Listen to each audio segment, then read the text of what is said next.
Le président égyptien Abdel Fattah al-Sisi est habituellement un personnage calme quand il s'adresse à la nation. Mais pas cette fois-ci. L'extrême gravité des événements qui se sont produits dimanche était évidente dans le ton qu'il a adopté, mais aussi dans son choix de mots. Ils essaient de vous diviser, ils détestent vous voir unis. Ils ont essayé d'affecter le secteur du tourisme, mais vous êtes restés forts. Ils ont essayé de s'attaquer à l'économie, mais vous êtes restés forts. Ils se tournent maintenant vers des attentats terroristes élaborés.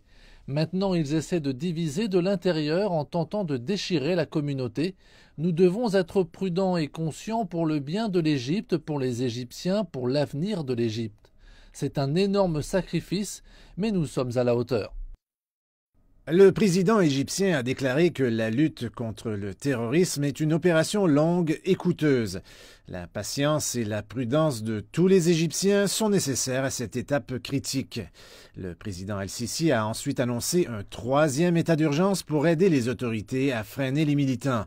Le dirigeant égyptien a également annoncé la création du Conseil supérieur pour le terrorisme et l'extrémisme et lui a conféré de larges pouvoirs pour agir adéquatement. Le Conseil aura tous les pouvoirs nécessaires pour mettre en œuvre la stratégie antiterroriste adoptée par le Conseil de la Défense nationale. Les pouvoirs liés à la façon de traiter les médias, les façons d'aborder la justice et ceux qui tiennent les discours basés sur la religion sont bien définis. La plupart des Égyptiens à qui nous avons parlé soutiennent les mesures proposées par le président al-Sisi. Les terroristes sont des sauvages. Ils doivent être traduits en justice et doivent être condamnés à la peine de mort immédiatement. Je suis d'accord avec les nouvelles mesures annoncées par le président.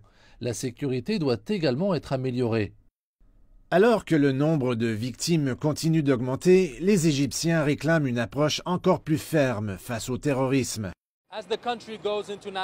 Alors que le pays est en deuil national pendant 3 jours, les dernières décisions du président pourraient constituer un tournant dans son approche de la lutte contre le terrorisme.